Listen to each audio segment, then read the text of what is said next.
व्यामोदराणि प्रणायमेन अस्मद्गुरोर्भगवतोऽस्य दयैकसिन्धोः रामानुजस्य चरणौ शरणं भजे ಶಂಕರ ರಾಮಾನುಜ ಮಧ್ವರಸೋ ಗುರುಭ್ಯೋ ನಮಃ. ಇವತ್ತು ಸ್ವಾತಿ ಫೌಂಡೇಶನ್ ಅವರಿಂದ ಪ್ರತಿ ವರ್ಷ ಆಗುವ ಕಾರ್ಯಕ್ರಮ ಅವರು ಮುಂದುವರಿಸ್ಕೊಂಡು ಬರ್ತಾ ಇದ್ದಾರೆ. ಅಭಿಮಾನ ಅಂದರೆ ಹೀಗಿರ್ಬೇಕು ಸ್ವಾಮಿ, ಅಭಿಮಾನ ಅಂದರೆ ಹೀಗಿರ್ಬೇಕು. ನಮ್ಮ ಕಲಾವಿದರನ್ನ ನಾವು ಹೇಗೆ ನೋಡಬೇಕು, ಅವ್ರು ಇರಲಿ ಇಲ್ಲದೆ ಹೋಗಲಿ ಅವ್ರನ್ನ ಹೇಗೆ ನೋಡಬೇಕು, ಜ್ಞಾಪಿಸ್ಕೋಬೇಕು ಅನ್ನೋದಕ್ಕೋಸ್ಕರ ಸ್ವಾತಿ ಫೌಂಡೇಶನ್ ಪ್ರತಿ ವರ್ಷ ಕೂಡ ವಿಷ್ಣುವರ್ಧನ್ ಅವರ ಕಾರ್ಯಕ್ರಮ ಹೀಗೆ ಮಾಡ್ಕೊಂಡು ಬರ್ತಾರೆ. ಅದೇ ಥರ ನಮ್ಮ ಕರ್ನಾಟಕ ರಾಜ್ಯದಲ್ಲಿ ಬಹಳ ಕಲಾವಿದರಿದ್ದಾರೆ. ಆ ಎಲ್ಲರಿಗೂ ಕೂಡ ಇದೇ ರೀತಿ ನಡಿಬೇಕು ಅಂತ ನನ್ನ ಆಶಯವನ್ನು ತಿಳಿಸ್ತಾ ಎಲ್ರಿಗೂ ಸನ್ಮಾನ ಉಂಟು ಮಾಡಲಿ ಅಂತ ನಾನು ಎರಡು ಮಾತನ್ನು ಮುಕ್ತಾಯ ಮಾಡ್ತಾ ಇದ್ದೀನಿ. ವಿಷ್ಣು ಅಭಿಮಾನಿ ಬಳಗದ ಬಂಧುಗಳಿಗೆ ಧನ್ಯವಾದಗಳನ್ನು ಅಭಿನಂದನೆಗಳು ಹೇಳ್ತಾರೆ. ಗೆಳೆಯ ಪಾತಿಯವರು ವಿಷ್ಣುವರ್ಧನ್ ಅವರನ್ನು ವಿಶ್ವಕ್ಕೆ ಪರಿಚಯ ಮಾಡುವಂಥ ಕೆಲಸವನ್ನು ನಿರಂತರವಾಗಿ ಮಾಡಿಕೊಂಡು ಬಂದಿದ್ದಾರೆ. ಅವರು ಎಲ್ಲ ಚಿತ್ರಗಳ ಆದೇಶಗಳನ್ನು ಜನರಿಗೆ ಮುಟ್ಟುವಂಥ ಕೆಲಸ ಮತ್ತು ಹಾಡುಗಳನ್ನು ಒಳ್ಳೆ ಹೃದಯಕ್ಕೆ ತಲುಪಿಸುವಂಥ ಕೆಲಸವನ್ನು ಮಾಡ್ತಾ ಇರ್ತಾರೆ. ಬಹುಶಃ ನಾನು ನಿರಂತರವಾಗಿ ಹೇಳ್ತಾ ಇರ್ತೇನೆ, ಹಾಡು ಸಂಗೀತ ವಿಶ್ವದ ಭಾಷೆ, ಹೃದಯದ ಭಾಷೆ, ಆ ಭಾಷೆ ಹಾಗಾಗಿ ಚಲನಚಿತ್ರ ನಿರ್ಮಾಪಕರಾಗಿಯೂ ಸಹ ಪಾತಿಯವರು ದಾಖಲೆಯ ಅನೇಕ ಚಿತ್ರಗಳನ್ನು ತಂದಿದ್ದಾರೆ. ಬಹುಶಃ ಕಿಶೋರ್ ಏಳು ಪಾಸಿಗೆ ಎಂಟು ಅಪರೂಪದ ಒಂದು ಚಲನಚಿತ್ರ ನಾನು ನೋಡಿದಾಗ ನಾವು ಅದನ್ನು ಪ್ರದರ್ಶನ ಮಾಡುವ ಕೆಲಸವನ್ನು ಮಾಡಿ ಮುಂದಿನ ದಿವಸದಲ್ಲಿ ಅಂತ ಅಪರೂಪದ ಚಲನಚಿತ್ರಗಳನ್ನು ತೆಗೆಯುವ ಸಾಹಸಕ್ಕೆ ಈ ವಿಷ್ಣುವರ್ಧನ್ ಅವರ ಅಪರೂಪದ ಒಬ್ಬ ಅಭಿಮಾನ. ಅವರಿಗೆ ಎಲ್ಲ ದೇವರು ಎಲ್ಲ ಸವಲತ್ತುಗಳನ್ನು, ಆರೋಗ್ಯಗಳನ್ನು, ಅನುಕೂಲವನ್ನು ಕಲಿತು ಅಂತ ನಾವು ಎಷ್ಟೊತ್ತು ಸಹ ನೋಡಿ. ಈಗ ಊಟ ಹಾಕಿ ಸರಿ ಅನ್ಬೋದು, ಮಾತಾಡಿ ಸರಿ ಅನ್ಸ್ಬೋದು, ಹಾಡು ಕೇಳಿ ಸಾಕು ಅನ್ಸೋದಕ್ಕೆ ಯಾರಿಗೂ ಸಾಧ್ಯ ಇಲ್ಲ. ಅದಕ್ಕೆ ನೀವೇ ಉದಾಹರಣೆ. ಇಷ್ಟೊಂದು ಸಂಖ್ಯೆಯಲ್ಲಿ ಬೇರೆ ಸಂಖ್ಯೆಯಲ್ಲ ಅಭಿಮಾನಿಗಳಿದ್ದು ನಿಮಗೆ ವಿಶೇಷವಾಗಿ ಧನ್ಯವಾದಗಳನ್ನು ನಾನು ಮಾತುಗಳಿಸ್ತೇನೆ.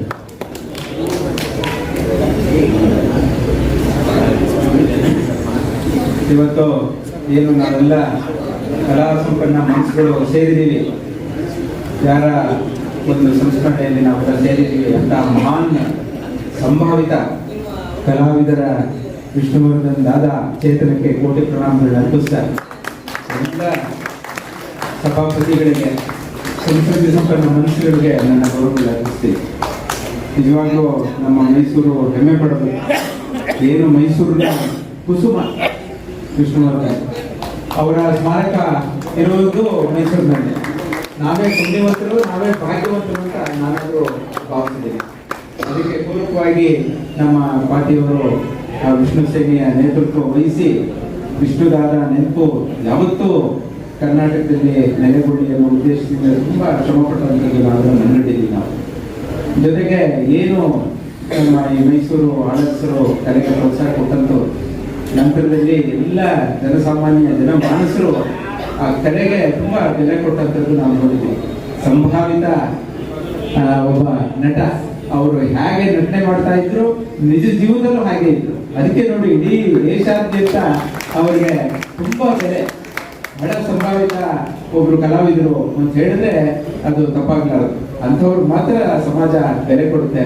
ದಾದಾ ಹಾಗೆ ಇದ್ರು. ನಾನು ವೈಯಕ್ತಿಕವಾಗಿ ಅವ್ರನ್ನ ಬೆಂಗಳೂರಿನಲ್ಲಿ ಬೇಕಾದಷ್ಟು ಸಾರಿ ಭೇಟಿ ಮಾಡಿದ್ದೆ. ನಿಜ ಜೀವನದಲ್ಲಿ ಹೇಗಿದ್ರು, ಅವರ ನಟನೆ ಹೇಗಿತ್ತು, ಎಲ್ಲ ಏಕ ರೀತಿ ಅಂತ ಮಹಾನ್ ಭಾವನ ಸ್ಮರಣೆ ಅಜರಾಮರವಾಗಿರ್ಲಿ ಅಂತ ನಾನು ಶುಭಾಶಯಗಳು. ನಮಸ್ಕಾರ.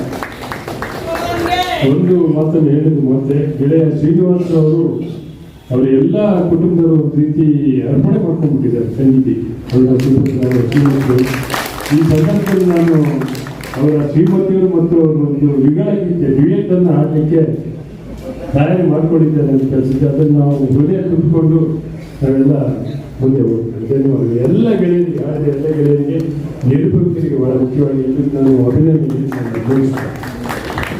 ಶ್ರೀನಿವಾಸ್ ಅವರು ನಾವು ಹೇಳಿದ್ರು, ಸರ್ ನಿಮ್ಮ ಬ್ಯಾನರಲ್ಲಿ ನಾವೆಲ್ಲ ಜೊತೆಯಲ್ಲಿ ಒಂದು ಕಾರ್ಯಕ್ರಮ ಮಾಡೋಣ ಅಂತ. ನಾನೊಂದು ರೆಡಿ ಸರ್ ಮಾಡೋಣ ಅಂತ. ಒಂದು ವಾರದಲ್ಲಿ ರೆಡಿ ಮಾಡಿದ್ವಿ, ಇಮಿಡಿಯೇಟ್ ಶುರು ಮಾಡಿದ್ವಿ, ಕೆಲಸ ಮಾಡಿದ್ವಿ.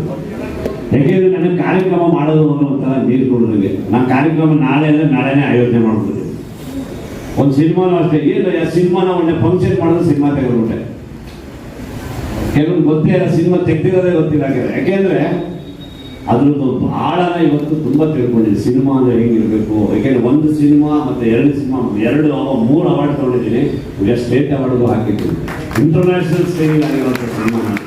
ಯಾಕೆಂದರೆ ಒಂದು ಶ್ರದ್ಧೆ ಇದ್ರೆ ಏನು ಬೇಕಾದ್ರೂ ಮಾಡ್ಬೋದು. ಗುರಿ ಮುಟ್ಟಬೇಕು ಅಂದರೆ ಏನು ಬೇಕಾದ್ರೂ ಗುರಿ ಮುಟ್ಬೋದು. ಅದರಿಂದ ಇದು ಎಲ್ಲ, ಯಾಕೆಂದ್ರೆ ಆ ಸಿನಿಮಾ ನೀವೆಲ್ಲ ನೋಡಬೇಕಾಗಿತ್ತು. ಯಾಕೆಂದರೆ ನಾನೊಂದು ಸಿನಿಮಾ ಗೆದ್ದಿದ್ರೆ 100 ತುಂಬ ಜನಕ್ಕೆ ಒಳ್ಳೇದಾಗೋದು. ಆ ಸಿನಿಮಾದಲ್ಲಿ ನಾನು ಗೆದ್ದಿದ್ರೆ ಅವರೆಲ್ಲರೂ ಗೆದ್ದಾಗ ಎಷ್ಟೋ ಜನಕ್ಕೆ ಸಹಾಯ ಮಾಡ್ಬೋದಾಗಿತ್ತು. ಯಾಕೆಂದ್ರೆ ನಾನು ಮದುವೆ ಆಗಿಲ್ಲ, ನಾನು ಬ್ಯಾಚುಲರು, ನನಗೆ ಹಣ ಮಾಡಬೇಕು ಅಂತ ಆಸೆ ಇಲ್ಲ. ಆದರೆ ನಾನು ಹಣ ಮಾಡಿದ್ರೆ ನಾನೇ ಜನಕ್ಕೆ ಹಣ ಮಾಡ್ಬೋದು. ನಾನು ಎಷ್ಟೋ ಹಾರ್ಟ್ ಆಪರೇಷನ್ ಯಾಕೆಂದ್ರೆ ಕೈ ಕೊಟ್ಟಿದ್ದು ಹೇಳಬಾರ್ದಂತೆ, ಅದರಿಂದ ಎಷ್ಟೋ ಜನಕ್ಕೆ ಸಹಾಯ ಮಾಡಬಹುದಾಯಿತು. ಆದರೆ ನನ್ನ ಸಿನಿಮಾ ಯಾರು ನೋಡಲಿಲ್ಲ. ನಾನು ಪದ್ಮದಲ್ಲಿ ಹಾಕಿದ್ದೆ, ಪ್ರಭಾದಲ್ಲಿ ಹಾಕಿದ್ದೆ, ಮತ್ತು ಮಾಲಲ್ಲಿ 50 ಡೇಸ್ ಹೊರತು ಸಿನಿಮಾ. ಇವತ್ತು 145 ಶಾಲೆಗಳಲ್ಲಿ ಲಕ್ಷಾಂತರ ಮಕ್ಕಳ ಸಿನಿಮಾ ನೋಡಿ ಟೀಚರ್ಸ್ ಹೇಳ್ತೀವಿ, ಯಾವತ್ತಿಗೆ ರಿಲೀಸ್ ಮಾಡ್ತೀರಾ ಈ ಥರ ಸಿನಿಮಾ. ನಾವು ಏನೋ ಅಂದ್ಕೊಂಡ್ಬಿಟ್ಟಿದ್ವಿ, ಮಕ್ಕಳು ಸಿನಿಮಾ ತೆಗೆದುಬಿಟ್ಟಿದ್ದಾರೆ ಅಂದ್ಕೊಂಡಿದ್ವಿ. ಈ ಸಿನಿಮಾ ನೋಡಿದ್ಮೇಲೆ ಬರೀ ಮಕ್ಕಳೆಲ್ಲ ಪೇರೆಂಟ್ಸ್ ಸಮೇತ ನೋಡಬೇಕು ಅಂತ. ಯಾಕೆಂದರೆ ಅಂತ ಅದ್ಭುತವಾದ ಸಿನಿಮಾ ಇದು. 1 ನಿಮಿಷ ಬೋರ್ ಆಗಲ್ಲ. ನೀವು 100 ಸತಿ ಸಿನಿಮಾ ನೋಡೋದು ತಿರ್ಗಾ ನೋಡಬೇಕು ಅನಿಸುತ್ತೆ.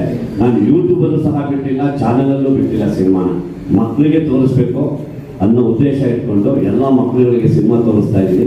ಪ್ರತಿಯೊಂದು ಶಾಲೆ ಸಹ ಲೆಟರ್ ಕೊಡ್ತಾ ಇದ್ದಾರೆ, ಇಂಥ ಸಿನಿಮಾ ನಮಗೆ ಬೇಕು ಸರ್, ಇಂಥ ಜನ್ರೇಷನ್ಗೆ ಇಂಥ ಸಿನಿಮಾ ಬೇಕು ಅಂತ ಅವರೇ ಲೆಟರ್ ಕೊಟ್ಟು ನೆಕ್ಸ್ಟ್ ಈ ಥರ ಸಿನಿಮಾ ನಮ್ಮ ಶಾಲೆಯಲ್ಲಿ ತೋರಿಸ್ತಾ ಇದ್ದಾರೆ. ಯಾಕೆಂದರೆ 2 ಗಂಟೆ 10 ನಿಮಿಷ ಇರುವಂಥ ಸಿನಿಮಾ ಅದು. 10 ಮೆಸೇಜ್ ಇರುವಂಥದ್ದು. ಮಕ್ಕಳುಗಳು ಡ್ರಗ್ಸ್ಗೆ ಅಡಿಕ್ಟ್ ಆದರೆ ನಾನು ತೋರಿಸಿದ ಮೇಲೆ ಇವಾಗ ಎಲ್ಲ ಕಡೆ ಡ್ರಗ್ಸ್ಗಳು ನೋಡ್ತಾ ಇದ್ದಾರಲ್ಲ, ಏನೇನು ಮಕ್ಕಳು ಹಾಳಾಗ್ತಾ ಇದ್ದಾರೆ ಅಂತ.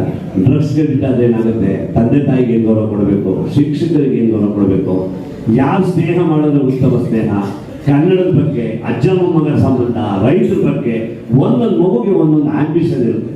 ನಾನು ಹಿಂಗೆ ಅದೇ ತಂದೆ ತಾಯಿಗಳು ಒತ್ತಡ ಇರ್ತದೆ, ನಮ್ಮ ಮಗ ಸಿಕ್ಕಾಪಟ್ಟೆ 99 ಮಾರ್ಕ್ಸ್ ತಗೋಬೇಕು ಅಂತ. ಆದರೆ ಅವ್ರ ಗುರಿ ಏನೋ ಇರುತ್ತೆ, ತಂದೆ ತಾಯಿ ಅವ್ರ ಮೇಲೆ ಹೇರಬಾರದು ಅನ್ನೋ ಉದ್ದೇಶ ಇಟ್ಕೊಂಡು ಈ ಸಿನಿಮಾ ತೆಗೆದಿರೋಂಥದ್ದು. ಸ್ಟೇಟ್ ಅವಾರ್ಡ್ಗೂ ಹಾಕಿದ್ದೀನಿ. ಆ ತಾಯಿ ಚಾಮುಂಡೇಶ್ವರಿ ಅದು ಅವಾರ್ಡ್ ಬರುತ್ತೆ ಅಂದ್ಕೊಂಡಿದ್ದೀನಿ. 3 ಪ್ರಶಸ್ತಿ, 2ನೇ ಸಿನಿಮಾನೇ ನಾನು 3 ಪ್ರಶಸ್ತಿಗಳನ್ನ ತೋರಿಸ್ಕೊಂಡಿದ್ದೀನಿ. ನಾವೆಲ್ಲ ಮೈಸೂರವರು, ಎಲ್ಲ ಕಲೆಯಲ್ಲಿ ಮೈಸೂರವರು. ನನಗೇನು ಗೊತ್ತಿಲ್ಲ, ಆದ್ರೂ ನಾನು ಸಿನಿಮಾ ರಂಗಕ್ಕೆ ಹೋಗಿ ನಾನು ದುಡ್ಡು ಕಳ್ಕೊಂಡಿದ್ದೀನಿ, ಆದರೆ ಬೇಜಾರು ಮಾಡ್ಕೊಂಡಿಲ್ಲ. ಆದರೆ ಸಿನಿಮಾ ನನಗೆ ಇದಾಗಿದೆ, ಅವಾರ್ಡ್ ತಗೊಂಡಿದ್ದೀನಲ್ಲ, ಸಾರ್ಥಕ ಅದು. ಅದರಿಂದ ನೆಕ್ಸ್ಟ್ ನನ್ನ ಸಿನಿಮಾ ನೋಡಿ, ನಾನು ಯಾವುದೋ ಒಂದು ಸಿನಿಮಾ ಅಂತ ತೆಗೆಯಲ್ಲ. ಸಿನಿಮಾದಲ್ಲಿ ಮೆಸೇಜ್ ಇರುತ್ತೆ. ನಮ್ಮ ಮೈಸೂರನ್ನು ನೀವು ಬೆಳೆಸ್ಬೇಕು. ಒಂದು ಪ್ರೊಡ್ಯೂಸರ್ ಮೈಸೂರಲ್ಲಿ ಇದಾಕೆ ಇಡೀ ರಾಜ್ಯದಲ್ಲಿ ಮೈಸೂರವರೇ ಎಲ್ಲ ಕಡೆನೂ ಇಡೀ ವರ್ಲ್ಡಲ್ಲಿ ಮಿಂಚಿರುವಂಥದ್ದು ದರ್ಶನ್ ಇರ್ಬೋದು, ವಿಷ್ಣುವರ್ಧನ್ ಇರ್ಬೋದು, ಯಶ್ ಇರ್ಬೋದು, ಅಂಬರೀಷ್ ಇರ್ಬೋದು, ಭಾಗ್ಯಶ್, ಎಲ್ಲರೂ ನೋಡಿ ಮೈಸೂರು ಕಲಾವಿದ. ಅದರಿಂದ ದಯವಿಟ್ಟು ಏನೋ ಪಾಶ್ಚಾತ್ಯ ಸಿನಿಮಾ ತೆಗಿತೀನಿ, ನಾವು ಸಿನಿಮಾ ನೋಡಬೇಕು ಅಂತ ಕೇರ್ಲೆಸ್ ಮಾಡಬೇಡಿ. ನಾನು ಆ ಥರ ಡಬ್ಬ ಸಿನಿಮಾ ತೆಗಿಯಲ್ಲ. ನನ್ನ ಕಥೆನೇ ಹೀರೋಗೋಸ್ಕರ ಕತೆ ಮಾಡಲ್ಲ. ನಾನು ಏನೇ ಮಾಡಿದ್ರು ಕಥೆನೇ ನನ್ನ ಹೀರೋ ಇರುತ್ತೆ. ನೆಕ್ಸ್ಟ್ ಸಿನಿಮಾ ಯಾವುದು ಗೊತ್ತಾ? ಶಾಲು ಪೇಟ ಹಾರ. ಸಿನಿಮಾ ಹೆಸರೇ ಅದು, ಶಾಲು ಪೇಟ ಹಾರ. ಶಾಲು ಹಾಕೊಂಡು ಏನ್ ಮಾಡ್ತಾರೆ, ಪೇಟ ಹಾಕಿ ಏನು ಮೋಸ ಮಾಡ್ತಾರೆ, ಹಾರ ಹಾಕಿ ಏನು ದುಬಾಕ್ ಮಾಡ್ತಾರೆ. ಇವೆಲ್ಲ ಒಂದು ಅದ್ಭುತವಾದ ಒಂದು ಸಬ್ಜೆಕ್ಟ್ ರೆಡಿ ಮಾಡಿದ್ದೀನಿ. ಪ್ರತಿಯೊಬ್ಬ 3 ಪಾರ್ಟಿಗೂ ನೋಡಬೇಕು, 3 ಪಕ್ಷದ ಕಾರ್ಯಕರ್ತರು ಸಿನಿಮಾ ನೋಡಬೇಕು. ಇವತ್ತು ನೋಡ್ತಾ ಇದ್ದೀರಾ ಏನೇನು ಆಗ್ತಾ ಇದೆ ಅಂತ. ಎಲ್ಲ ಕಾರ್ಯಕರ್ತರನ್ನ ಚಿಂತೆ ಮಾಡ್ತಿದ್ದಾರೆ. ಅದಾಗಬಾರ್ದು. ಅದು ನನ್ನ ಸಿನಿಮಾದ ಉದ್ದೇಶ. ನೆಕ್ಸ್ಟ್ ಸಿನಿಮಾ ನೋಡಿ ಶಾಲುಪೇಟ ಹಾರ ಅಂತ ನನ್ನನ್ನು ಬೆಳೆಸಿ ನಾನು ನಿಮ್ಮನ್ನು 100 ಜನ ನಾನು ಬೆಳೆಸ್ತೀನಿ. ನಮ್ಮ ಮೈಸೂರು ಕಲಾವಿದರಿಗೆ ಎಷ್ಟೋ ಸಹಾಯ ಮಾಡಿದ್ದೀನಿ. ಎಷ್ಟೋ ಜನ ಮೈಸೂರು ಕಲಾವಿದರು ಎಲ್ಲ ಆನಂದ ಇದ್ದಾರೆ. ಮೈಸೂರು ಕಲಾವಿದರಿಗೆ ಅವಕಾಶ ಮಾಡ್ಕೊಟ್ಟಿದ್ದೀನಿ. ಬರೀ ಮೈಸೂರಲ್ಲೇ ಶೂಟಿಂಗ್ ತೆಗೆದಿದ್ದೀನಿ. ಸಿನಿಮಾ ನೀವು ನೋಡಬೇಕು. ಫೋಟೋಗ್ರಫಿಯಿಂದ ಹಿಡಿದು ಪ್ರತಿಯೊಂದನ್ನು ಸಹ ನನ್ನ ಹೆಸರು ಕಿಶೋರ 7% ಮಕ್ಕಳು ಸಿನಿಮಾ. ಆ ಕಾಸರಗೋಡು ಸಿನಿಮಾ ಅದರಲ್ಲಿ ಇರೋದೇ 15 ನಿಮಿಷ ಮೆಸೇಜು. ನನ್ನ ಕೊನೆಯಿಂದ ಎಂಡ್ ತನಕ ಮೆಸೇಜ್ ಇದೆ. ಮಕ್ಕಳು ಡ್ರಗ್ಸ್ ಜಾಲನ ಮಕ್ಕಳುಗಳೇ ಹೇಳಿದ್ದಾರೆ, ಹಿಡಿದು ಸರ್ಕಾರಕ್ಕೆ ಒಪ್ಪಿಸ್ತಾರೆ ಅಂತ ಸಿನಿಮಾ ಅದು. ಅದಕ್ಕೆ ನನಗೆ ನೋವಾಗುತ್ತೆ. ಆದರೂ ನಾನು ಬೇಜಾರು ಮಾಡ್ಕೊಂಡಿಲ್ಲ. ಅವಾರ್ಡ್ ಸಿಕ್ಕಿದೆ. ಅವಾರ್ಡ್ ಸಿಕ್ಕಿರೋ ನನಗೆ ಅದೇ ಪುಣ್ಯ. ನನಗೆ ದುಡ್ಡೆಲ್ಲ ಇವತ್ತೆಲ್ಲ ನಾಳೆ ಸಂಪಾದನೆ ಮಾಡ್ಬೋದು. ಅದರಿಂದ ಎಲ್ಲರಿಗೂ ಧನ್ಯವಾದಗಳು. ನೆಕ್ಸ್ಟ್ ನಾನು ಸಿನಿಮಾ ತೆಗೆದ್ರೆ ನೋಡಿ ದಯವಿಟ್ಟು ಕೆಲಸ ಈಗ. ಯಾಕೆಂದರೆ ಎಲ್ಲರೂ ಕಾರ್ಯಕ್ರಮದಲ್ಲಿ ಕಾಯ್ತಾ ಇದ್ದಾರೆ. ಒಂದು ಸನ್ಮಾನ ಮಾಡಿಬಿಟ್ಟು 5 ನಿಮಿಷ ತಿರ್ಗಾ ಸ್ಟಾರ್ಟ್ ಆಗುತ್ತೆ. ನಮ್ಮೆಲ್ಲರಿಗೂ ಧನ್ಯವಾದಗಳು. ಅಲ್ಲ ಇವ್ರು ಹೇಳ್ತೇವೆ.